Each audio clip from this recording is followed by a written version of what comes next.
atenção aqui, porque senão eu esqueço, e aí o pessoal que não conseguiu assistir ao vivo pode ficar sem. Então, comecei a gravação, já deixando esse recado inicial, que vocês tenham em mente que é uma situação passageira. Algumas coisas a gente consegue amenizar, né? Aquele sentimento, tô perdido, não sei por onde eu começo. Vocês podem me procurar, eu oriento, mas eu não consigo tirar vocês da obrigação de sentar e estudar, né? O estudo ele é sempre individual. O estudo é sempre você com o livro, você com o caderno, você com o computador. Essa parte aí da sua vida de estudante que faz toda a diferença, aí não tem como tirar. Ensinar vocês a mexer no AVA, olha, aqui é o desafio nota máxima, aqui são as sessões, aqui são as respostas para vocês terem pontuação. Isso aí é fácil, isso aí eu consigo ensinar vocês 10 minutos. Às vezes o aluno me liga, faço chamada em vídeo com eles, mostro para eles como que funciona. É o de menos, né? Vamos lembrar que o AVA ele está aqui para nos ajudar. Ele vai fazer com que a gente aprimore o nosso conhecimento, né? Semana passada eu mostrei para vocês a biblioteca virtual. Vocês viram lá que é possível a gente pesquisar um monte de livros sem sair de casa, né? Essa parte a gente consegue contornar. O difícil é ter essa como que a gente, estão me fugindo as palavras, gente, da minha cabeça, essa disciplina, a palavra que fugiu, essa disciplina da gente sentar e falar assim, olhar para o livro e falar, ó, você vai ver com quem você está lidando, hein? Eu vou absorver tudo que eu posso. E aí, de dicas que eu vou deixar para vocês hoje, depois da nossa aula, vai ser um videozinho de um professor, e ele ensina vocês a estudar, ensina vocês a internalizar. Queria passar aqui no horário de aula, mas eu não sei fazer isso. Tentei passar na semana passada sobre a história severina, a gente não conseguiu porque o áudio não sai. Mas eu deixo de lição de casa, vou mandar também no grupo, vocês vão ver que vai fazer uma diferença aí na vida de vocês. Então, estamos todos bem aqui, estamos todos bem. Nós vamos partir nossa aula em 2 momentos. No primeiro momento, aqui até o intervalo, nós vamos conversar sobre a sessão 2.4, nós vamos tratar mais fundo, e aí, depois do intervalo da aula, eu vou passar uma lista de exercícios para vocês, na verdade, 2, né? Professora, que coração peludo, né? Mas é uma forma da gente avaliar vocês, né? Vocês sabem que essa semana, quer dizer, vocês não sabem, mas essa semana que se iniciou ontem, era para ser nossa semana de prova na faculdade. A gente ia sentar e ia fazer prova. Mas, infelizmente, não tivemos, né, essa oportunidade. Então, para avaliar vocês, e aí a gente tira aquele peso das costas que se chama prova, né? Como que vai funcionar essa nossa avaliação? Eu vou passar umas baterias de exercícios para vocês responderem. Vocês têm também os exercícios do desafio nota máxima, os exercícios do AVA. Então, essa prova, entre aspas, vai virar um conjunto. Quanto mais interação vocês tiverem, quanto mais acesso ao sistema, melhores vocês vão ficar. E aí, essa lista de exercícios que eu passei para vocês, ela está lá na seção 2.4, aprimorando seu conhecimento. Vocês vão sentar, vão abrir e vão responder umas questõezinhas de verdadeiro ou falso, bem simplesinho, verdadeiro, falso, tudo que está ali está na apostila, né? Então, aprimorando o conhecimento ali. E uma outra que é mais importante, que eu coloquei para vocês, sobre o tema de pesquisa. Na aula passada a gente estava falando sobre temas de pesquisa, disse para vocês que uma parte importante da metodologia de pesquisa não é só a gente explicar o que é um texto, o que é um fichamento, quais são os tipos de conhecimento, mas vocês aplicarem isso na prática. começar a sentar, começar a pesquisar e começar a produzir textos, né? Nesse primeiro semestre, bimestre, que nós estamos chegando à faculdade, né? Essa primeira etapa seria só para a gente descobrir os mecanismos do sistema. Mas depois, efetivamente, a gente tem que começar a nossa pesquisa, né? Quanto mais a gente pesquisa, mais a gente amplia os nossos horizontes. E aí, esse segunda meta que eu tenho para vocês é simples, né? Eu coloquei para vocês lá, que vocês coloquem o nome completo, como se fosse é um forms, o nome disso, é um programinha que você vai respondendo as questões ali. Você vai pôr seu nome, onde que você está, se está Taboão ou Itapecerica, que eu dou aula nas duas faculdades. Qual tema que você gostaria de estudar depois? Grande tema, né? Dentro lá das questões da segunda fase da OAB, qual grande tema que te interessa? Dentro desse tema, qual que é o que você pesquisa? O que você quer estudar, né? Por exemplo, dentro da seara trabalhista, eu gostaria de pesquisar sobre rescisão do contrato de trabalho. Então, eu vou escolher direito do trabalho e depois vou falar isso. E aí, a problematização, que a gente já falou nas outras aulas. Não adianta só eu explicar o tema, eu preciso problematizar esse tema. Isso significa, eu vou fazer uma pergunta para o meu tema, para eu responder durante a minha pesquisa. E aí eu vou buscar a bibliografia, eu vou para a biblioteca virtual, eu vou ler vários textos para eu poder responder esse tema. Na verdade, eu vou dominar o tema. Ninguém vai saber mais desse tema do que eu. E é essa aí o segundo exercício que vocês vão ter. Um vai ser responder as questões da apostila e o outro vai ser definir esse tema. E aí a gente vai fazer isso depois no intervalo, principalmente a definição do tema, e eu vou ficar ali ajudando vocês no que for necessário, porque eu sei que enquanto eu estou falando, tá tudo beleza. O problema é na hora de sentar e decidir, né? Aí vocês vão precisar da minha ajuda. Falamos disso já. Deixe-me, então, ver se eu estou projetando o texto certinho para vocês aqui, para a gente começar o nosso bate-papo de hoje. Que é a sessão 2.2. Estamos todos bem aqui. Alguém me responde, não me deixe com essa sensação de doideira que eu estou falando sozinha. Tá todo mundo me ouvindo? Tá tudo bem? Vocês estão vendo uma telinha escrito... Deixa eu ver o que está escrito na tela, que eu já saí da tela. Ó, eu disse... Bom dia, professor. Elaborar um texto. Bom dia, professora. Bom dia. Vocês estão, então, lendo resenha e resumo, vocês estão lendo isso? Então, vocês estão na telinha certa.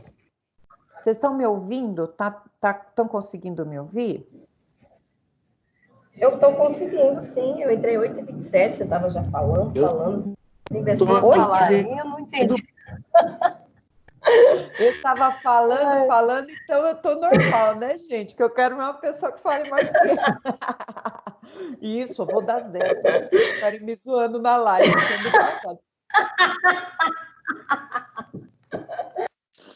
Deixa vocês. Então, estou falando mais que a mãe da cobra. Vamos começar a aula agora, então. Vou deixar vocês todos mudos aqui. Sistema autoritário, eu que mando, deixo todo mundo mudinho para começar a falar. Alguma interrupção que vocês tiverem, só tirar o mudo e me chamar, que eu estou aqui à disposição. Vamos lá, então. Na aula passada, então, nós estávamos falando sobre onde a gente busca a nossa fonte de pesquisa. Daí é importante a gente saber o que a gente quer pesquisar. Onde a gente busca, porque a gente vai ter que produzir textos, né? O que é um operador de direito, se não um produtor de texto? Ele precisa saber escrever. Aí, eu trouxe para vocês aqui da nossa apostila da seção 2.4 essa diferenciação que o autor trata de resenha e resumo. Para ficar de uma forma bem simples, bem global, né? O resumo eu vou trazer o texto para o meu texto. Eu vou pegar um documento e vou deixar ele de forma concisa. eu vou reescrever esse texto, mas de forma bem sucinta, e eu não vou emitir nenhum juízo de valor. O julgamento, a crítica não cabem no resumo. O resumo nada mais é do que eu descrever uma coisa que eu vi, só que de uma forma mais sintética. Eu não posso mudar as ideias que tem naquele texto. Então eu vou mergulhar naquela leitura, sintetizar e reproduzir essa leitura novamente, mas de uma forma mais concisa, menor. E quando eu falo de resenha, eu vou passar obrigatoriamente pelo resumo. Primeiro, para eu resenhar, eu vou emitir um parecer crítico. Eu vou trazer o tal do eu acho para esse texto, uma crítica. Mas a gente só pode criticar aquilo que a gente entende, né? Senão a gente vai cair para aquele lugar comum, aquela pessoa que não sabe nada e fica criticando, né? Isso daí a gente chama aqui na vida real do Zé Povinho. A pessoa não sabe e está criticando. Para a gente fazer uma resenha técnica, primeiro a gente resume o documento e depois de resumir o documento, esse documento se torna parte de nós.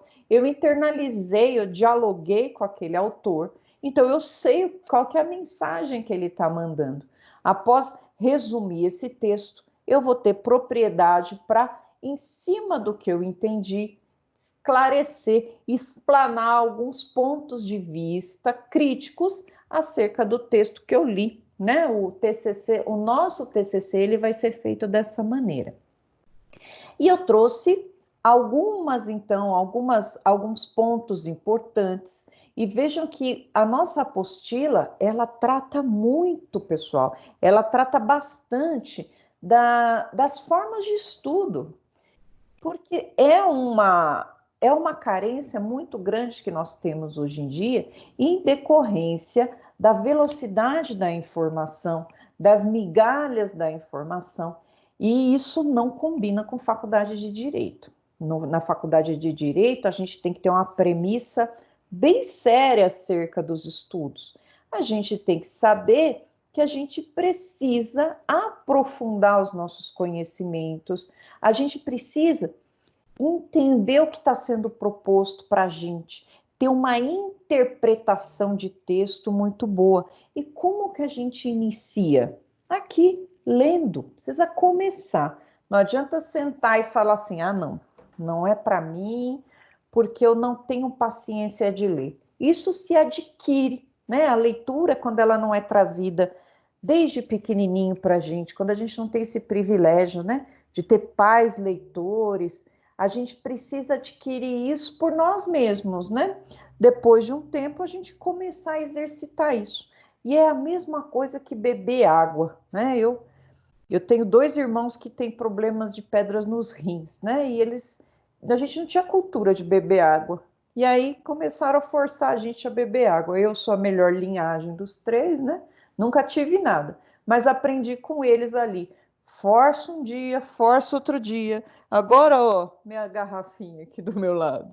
Porque a gente vai forçando e a gente vai sentindo necessidade, né? É a mesma coisa com a leitura. Você começa lendo hoje um pouquinho, aumenta amanhã, recomeça amanhã, e aí a gente começa a aumentar a nossa vontade de ler. Assim como é com a água. Você começa com um copo d'água, daqui a pouco você está tomando 3, 4 litros por dia, porque a gente começa a sentir falta, a sentir necessidade. E a gente olha o mundo de uma outra forma também. Não é questão de olhar de cima para baixo as pessoas, mas conforme a gente vai adquirindo conhecimento, conforme a gente vai tendo uma visão crítica, a gente começa a perceber o mundo de forma diferente, né? A gente vai abandonando alguns programas de televisão, vai privilegiando outros, isso é natural. É natural porque a gente vai atrás das coisas que a gente se identifica mais. E nada melhor do que a gente se identificar com coisa boa, né? Se até hoje você não tinha essa cultura, convido você, a partir de hoje, a mergulhar nos livros de direito. Eu tenho certeza que alguma chama aí no coração tem, senão você não estava aqui logo de manhã para buscar isso. Vamos lá. Coloquei algumas frases aqui para a gente comentar, né? A gente precisa fazer, para a gente poder fazer o resumo, para a gente poder fazer a resenha, a gente precisa buscar fonte no conhecimento, a gente precisa fazer uma leitura prévia de alguns textos, né? A gente precisa buscar o conhecimento. Poxa, professor, eu gosto tanto de falar sobre liberdade religiosa, diferença de Estado laico, o que é um Estado laico, né? Será que a política e a religião elas devem estar unidas? Ou será que são ramos totalmente separados? Como que funciona o nosso sistema, né? Mesmo a gente tendo uma bancada religiosa lá no Congresso, como que as nossas leis elas são produzidas? E para isso, para a gente poder mergulhar nesse conhecimento e escrever sobre ele, a gente precisa analisar vários pontos de vista, né? Você precisa ler texto de cristão, você precisa ler texto de ateu. Não adianta você ir lá só para o seu lado religioso para você ter uma ideia desse tema. Você precisa abrir a sua mente para ler todos os lados, inclusive o que você não concorda. Para quê? Para você ter contra-argumentos. Ou até você pode se convencer daquelas ideias. Falar, opa, peraí, eu também não posso ser radical. Todo radicalismo é burro. Você precisa ponderar. Ouça e pondere. É isso que a leitura crítica faz, ela transforma. Você está lendo aquele texto e você tem aquele distanciamento. Opa, não vou acreditar em tudo que ele está me trazendo. Esse daqui é um ponto muito importante para a gente fazer. A história de polarização que nós temos, né, no nosso país. Ou você é de direita ou você é de esquerda. Se você é de centro, você está em cima do muro. Vejam as ideias que estão vendendo para a gente. Será que é isso mesmo? Você pode ser uma pessoa que não concorda com muitas coisas do governo e também não concordava com o governo antigo, né? O que a gente precisa fazer é buscar sempre a reflexão, não pegar uma reflexão pronta e pegar essa reflexão para a gente, que isso se chama alienação. Eu estou vendendo o meu pensamento, né? Ou estou comprando o pensamento do outro. Preciso formar o meu. E para formar o meu, preciso ouvir os dois lados. Assim que funciona na justiça, né? O juiz, ele, para poder julgar, ele vai ouvir um, vai ouvir o outro e vai tomar a decisão dele com base nas coisas que ele ouviu. Isso daqui vai funcionar para sempre agora, né? A gente pode estar no direito ou pode estar fora, sempre vai funcionar dessa maneira. Temos, para a gente poder, então, produzir um texto, a gente tem que se inteirar da leitura. Essa leitura é uma leitura crítica, né? Acabei de falar para vocês, eu tenho que ler sabendo onde aquela pessoa vai chegar, formar um raciocínio crítico acerca do que eu estou lendo, não acreditar em tudo que eu estou lendo, né? Essa é uma parte muito importante. Esse é o subsídio para eu elaborar um bom texto, né? Preciso ter uma bagagem. Produção solitária. Olha só, no final das contas, quando a gente vai estudar, é você e você mesmo ali, na frente do computador, na frente do livro. Não existe estudo em conjunto, não existe. O que vocês estão fazendo agora aqui nessa live, pode ser numa aula de matéria técnica, que metodologia é uma matéria mais filosófica, né? A gente vai falar sobre produção de textos. Mas, por exemplo, na nossa matéria de penal, semana passada, nós estudamos sobre o que é conduta, e aí nós falamos crimes omissivos, crimes comissivos. Maravilha. Ouvi. Se você só ouviu o que eu passei e no seu coração você falou, ah, não, tá bom, eu já entendi que é ação, o que é comissão, mas não foi lá ler sobre isso, daqui a pouco, ó, tudo que você ouviu vai sair da sua cabeça, vai embora. Por quê? Porque para a gente poder internalizar, a gente precisa de uma produção solitária, que é isso que eu coloquei aqui. A produção solitária significa eu internalizar aquele conhecimento. Eu preciso pegar um texto falando sobre conduta, sobre ação ou omissão, pode ser um livro, ou pode ir lá na biblioteca virtual, mas eu preciso reler aquilo, porque daí eu vou materializar isso na minha cabeça, não vai ser só um ouvir falar, a professora falou, reexplicou, eu entendi, mas qual que é a aplicação prática disso? Como que você tem que ruminar esse conhecimento para você internalizar ele. Fazendo isso, você já tem condições de se apropriar desse conhecimento. E aí você não precisa decorar, né? Imagina só. Agora, quando a gente está falando de faculdade, a gente tem que esquecer aquela história de ensino médio que você tinha que aprender para falar na prova. Prova hoje em dia, na faculdade, é o menos importante. Eu preciso de uma quantidade mínima para passar. Mas o mais importante vai ser o que eu extraí da matéria, o que eu consegui internalizar daquilo. O que eu raciocinei para deixar internalizado e lá na frente, se alguém me perguntar, se algum cliente, né, exercendo minha profissão, perguntar, eu já vou conseguir começar a bolar na minha cabeça um raciocínio jurídico, um raciocínio técnico jurídico. Vejam só, isso que é importante para nós. E não o decorar, né? Quando a gente faz uma produção escrita, quando a gente escreve, por exemplo, depois da aula, até aconselho vocês fazerem isso, depois da aula, coloquem no papel os principais pontos que você viu durante a aula, né? Externalize isso no papel. 30 linhas, né? O que é conduta? O que é ação omissiva, comissiva? Como são os crimes diante do resultado? Como que eu classifico os crimes diante do resultado? Crime formal, crime material? Comece a escrever, porque escrevendo você vai fazer aquele exercício de avocação. E aí, tomando posse desse conhecimento, você nunca mais vai fazer aquela perguntinha, né? Quantas linhas? Né? A gente não fica fazendo essa pergunta.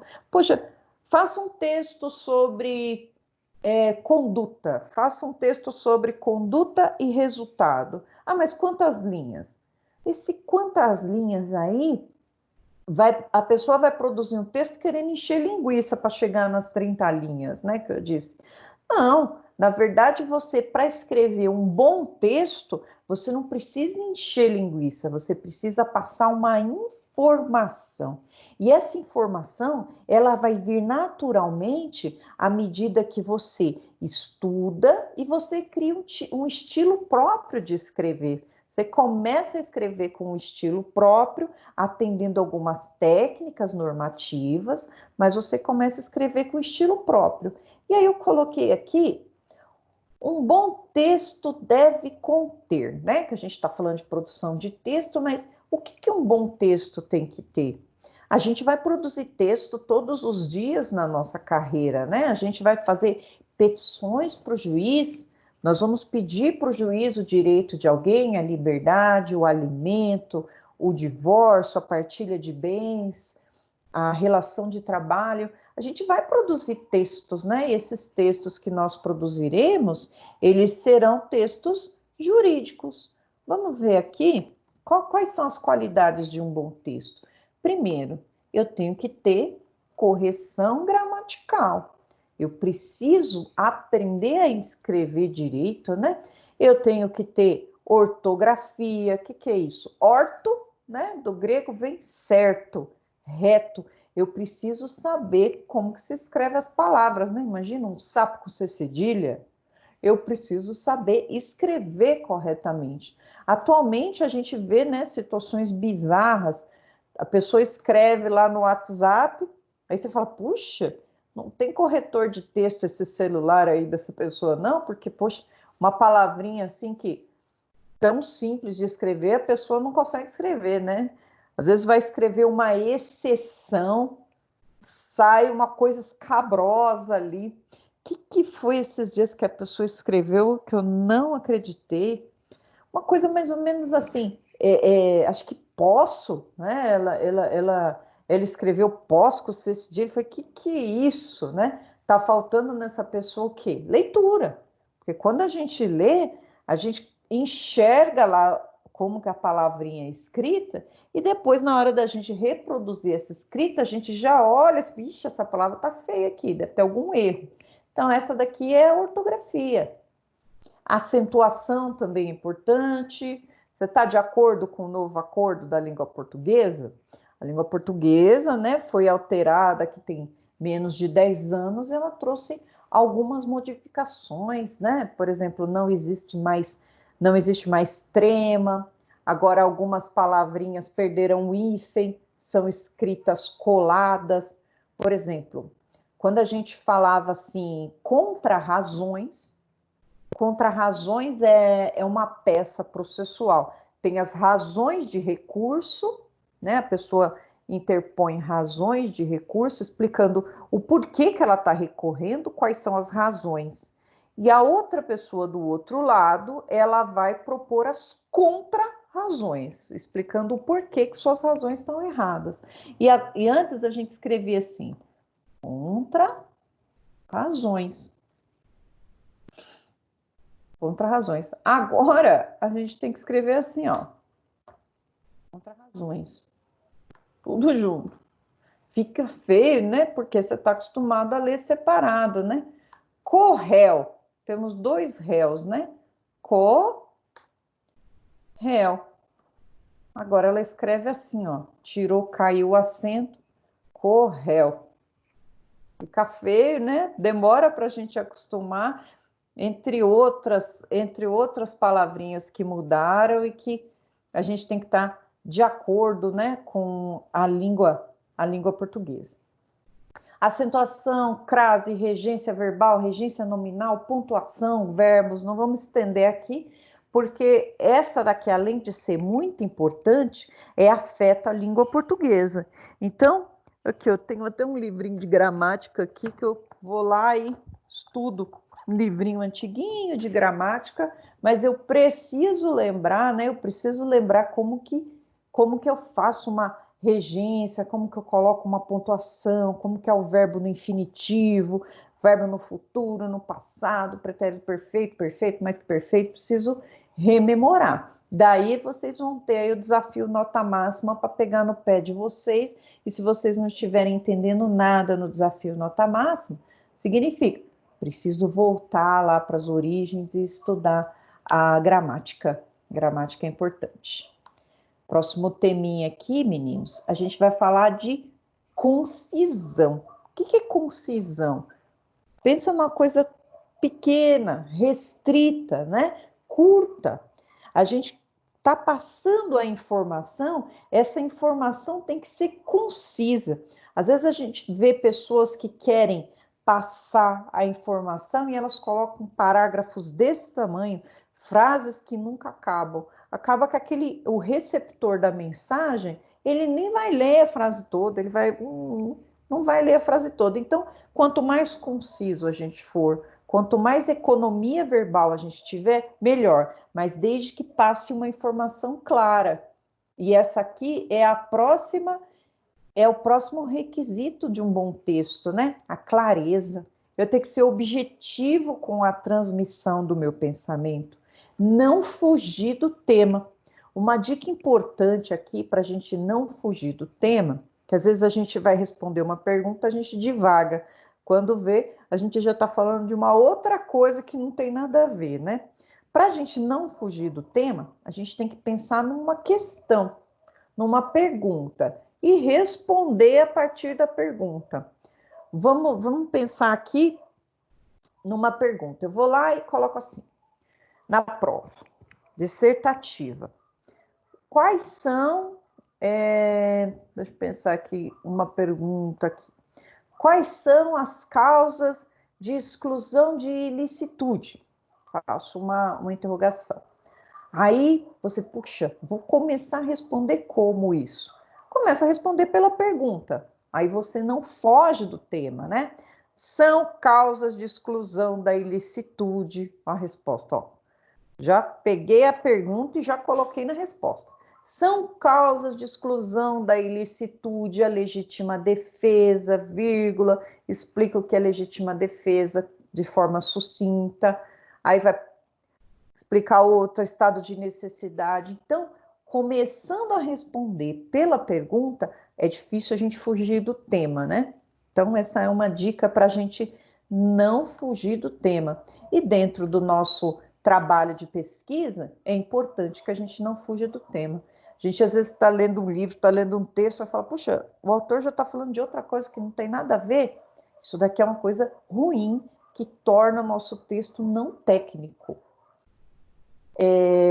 Dentro, por exemplo, do jurídico, né? Dentro da parte jurídica, existe muita fuga do tema. Nós temos que entender que a petição do juiz, que a petição que a gente faz para o juiz, ela é restrita.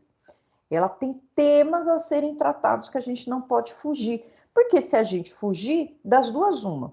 Ou o juiz vai entender que você não tem técnica, que você não sabe escrever, ou que você não sabe, que é o pior, né? Que você não sabe que aquele raciocínio ali tem que ser restrito. Um exemplo interessante. Vamos pensar numa ação de execução de alimentos. Na ação de execução de alimentos, houve um primeiro processo em que ficou fixado os alimentos, né? Vamos pensar aqui que o nosso cliente não, a mãe a mãe da criança, ela era ex-mulher de jogador de futebol. Olha que delícia. O rapaz jogava num clube grande, e aí, quando fixou os alimentos, fixou no montante de R$10.000 por mês. Ótimo, olha que beleza. Só que a crise atingiu, o jogador de futebol ficou velho, enfim, perdeu esse salário que ele tinha, que podia fazer com que ele pagasse R$10.000 por mês. Esse valor de R$10.000 por mês, ele vai continuar sendo válido até o momento que esse devedor de pensão, pai da criança, entre na justiça e diga assim, opa, não consigo mais pagar esse valor, eu quero diminuir. Se ele não fizer isso, gente, pode passar 20, 30, 40 anos que vai continuar valendo esse valor lá de R$10.000, né?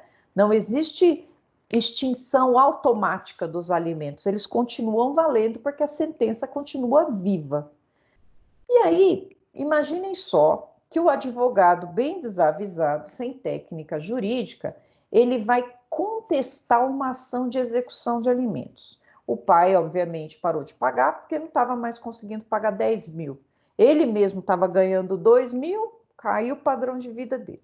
E aí, a criança, representada pela sua mãe, entra na justiça executando os valores em aberto, né? Foi lá, executou 3 meses, que ele não paga, somou 30 mil, vai lá executar. Nessa defesa que o advogado vai fazer, ele não pode discutir que essa pessoa está numa situação precária, ela perdeu o emprego. Para isso, ele tem que entrar com uma outra ação, que é denominada revisão de alimentos. Essa aqui na execução, ele vai só vai dizer se ele pagou, se ele não pagou e justificar. Mas para baixar os alimentos é numa outra ação.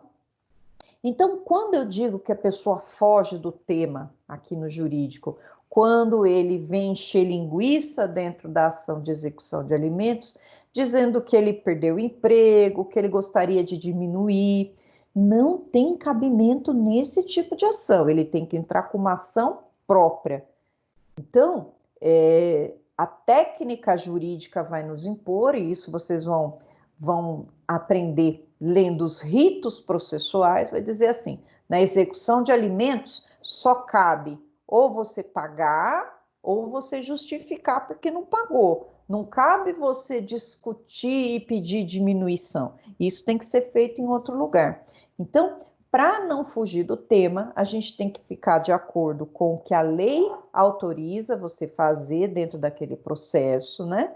E não fugir do tema. Às vezes foge do tema mesmo só para dar uma enchida de linguiça, a petição ficar grande. Mas isso é um erro crasso e é um erro muito comum, porque quanto mais encheção de linguiça você põe, menos crédito você vai ter perante a justiça, né? Então a gente tem que acabar, matar no ninho com esse tipo de coisa, né? Depois, nobreza. E aqui, quando a gente fala de nobreza, significa qual texto que a gente vai produzir?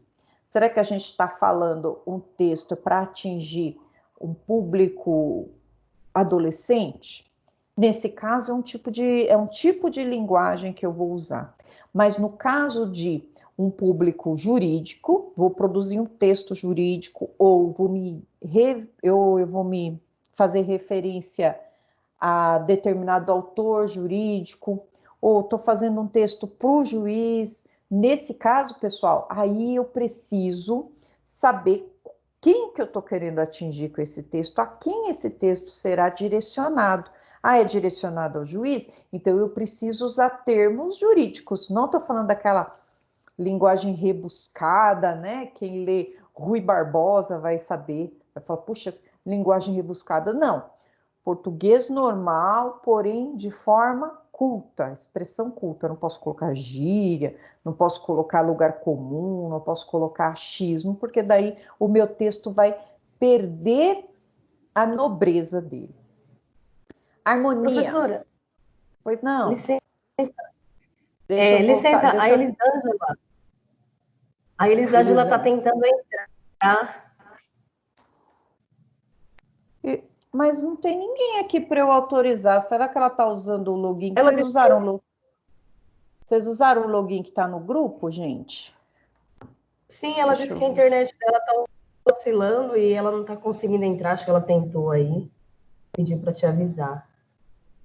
Ah, tudo bem, então. Mas aí, né, se o login está certo, o problema foi a internet, aí eu não tenho muito o que fazer, né?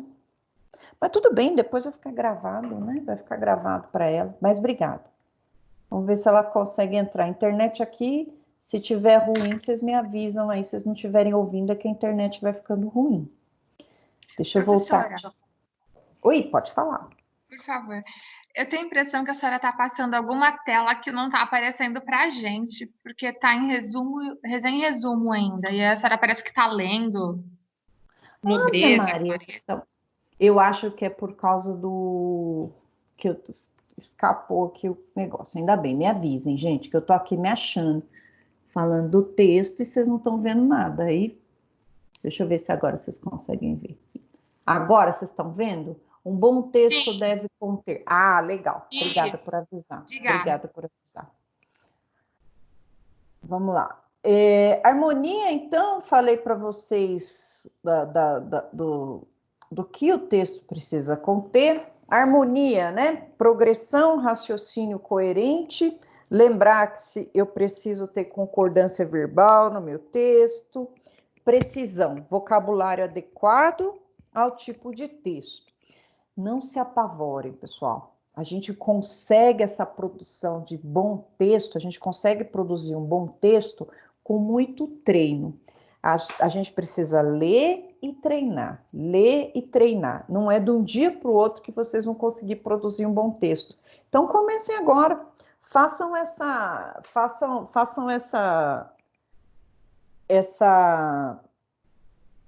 as palavras que não.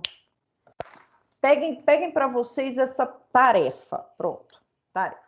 Toda aula que eu assistir, eu vou produzir um texto, não importa a linha, mas eu vou colocar as ideias que eu obtive lá na aula que eu assisti.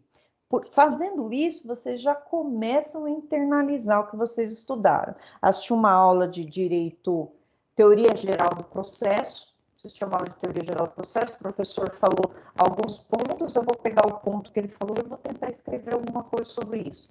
Escrevam, pessoal, escrevam, porque o poder de vocês vai estar na caneta.